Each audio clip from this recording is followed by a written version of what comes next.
culture. Thierry Oussou, toujours avec nous et qui vous nous présentiez d'ailleurs même les traits de reconnaissance de la mode traditionnelle béninoise.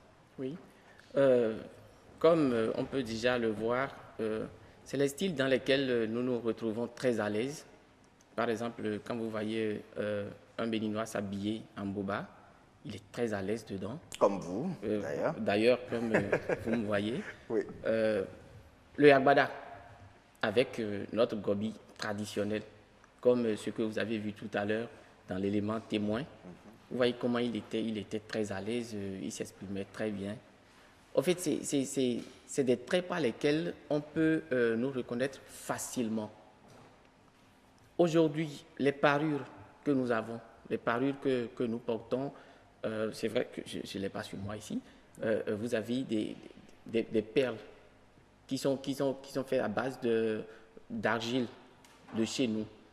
Quand vous les voyez, c'est tellement façonné, c'est joli à voir que vous-même vous demandez, bon, est-ce que c'est au Bénin ici que ça a été fait? Que ça a été fait. C'est des traits caractéristiques. C'est des trucs qui prouvent réellement notre identité. Ce qui reste juste à faire, c'est la promotion. C'est la promotion, c'est des décisions politiques. Alors, parlant d'un même de promotion, moi je me suis posé la question de savoir, mais c'est pour quel marché cette mode traditionnelle béninoise? C'est à vous vendre sur quel marché? Est-ce que c'est vendable? Justement, c'est ce qui va vous étonner. Ce qui est produit au Bénin, parlant de style vestimentaire, oui, de produits vestimentaires, n'est pas consommé par les Béninois. Ah oui, c'est plus consommé par les étrangers. Et ça se vend sur quel genre de marché déjà? Je vous donne simplement l'exemple du label Canvo. Le Canvo que les gens produisent au Bénin n'est pas porté par les Béninois. C'est surtout exporté. Vers quel pays déjà? Le Nigeria, par exemple. Le Nigeria. Ah oui.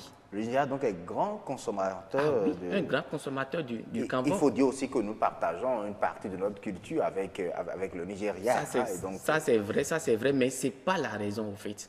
La raison, c'est que les autres voient en ce que nous avons l'importance, ce que nous-mêmes, nous n'arrivons pas jusqu'à présent à comprendre. Si le label Canvo est en train de prendre aujourd'hui, c'est parce que nous avons eu la chance qu'un ministre étant à un colloque au Nigeria a été approché par quelqu'un. Mais ce truc-là, ça vient de chez vous. Mais vous-même là, voyez comment vous êtes. Ah bon? Ça lui a fait un hic.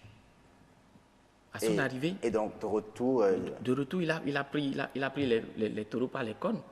Et je profite de l'occasion pour remercier le ministre Lazare Sekreton, qui quand même a donné le meilleur de lui-même. Qui était ministre de l'artisanat. Ah oui. Puis c'est de l'artisanat il était le ministre, bien sûr, le Canvo. Oui, il était le ministre de l'artisanat, qui a su donner le meilleur de lui-même pour qu'on ait aujourd'hui un peu de visibilité par rapport à ce label-là. Et je pense que le ministre actuel aussi est en train de s'activer pour que réellement ça prenne.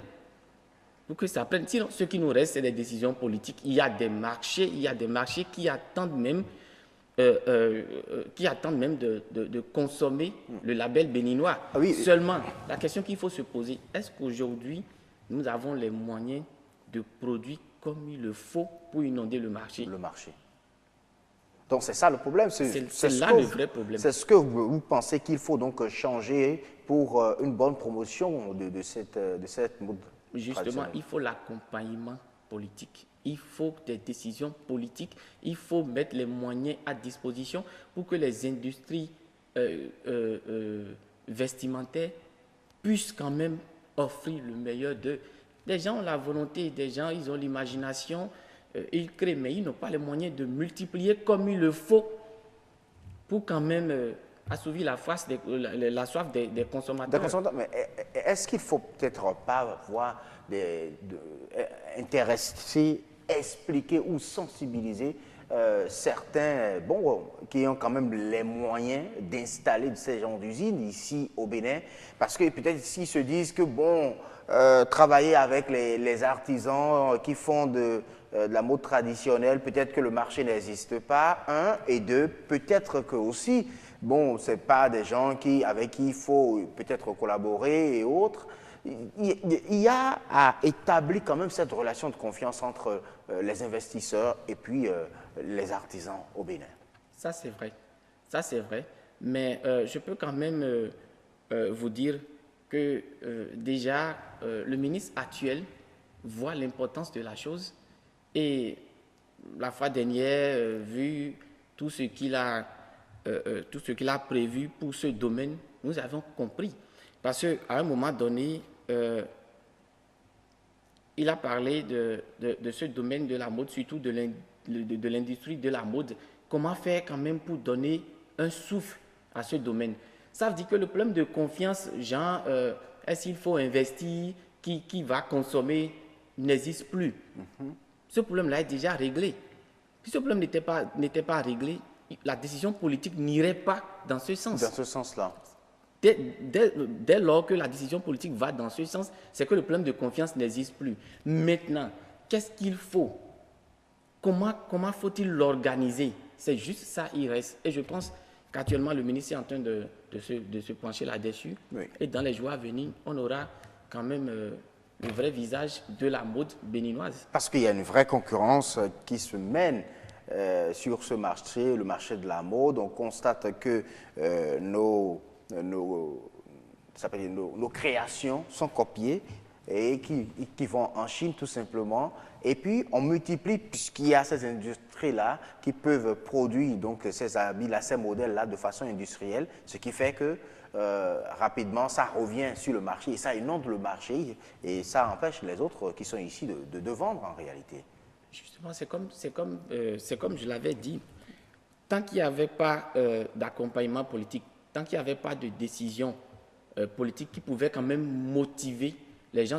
Il y a la société même qui est là, qui pense que tout ce qui vient d'ailleurs est beau. Parce que la décision politique même ne va pas dans ce sens. Je donne un exemple très simple. Si par exemple, le gouvernement prenait la décision de dire à nos fonctionnaires d'État, à partir du mercredi, vous vous mettez dans le local, je pense que ce serait déjà un début de déclic.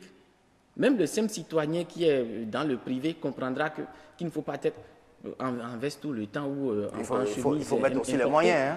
Hein. Il faut mettre les moyens. Si vous prenez les décisions... Vous comprenez avec moi que oui, tout ce que nous prenons dans les prêt-à-porter aussi, les chemises et autres qui viennent d'ailleurs, les t-shirts, c'est avec les moyens, on les paye. Donc, le problème de moyens ne va pas si tant se poser, si réellement la volonté y est. Donc, il ne reste que l'appui politique.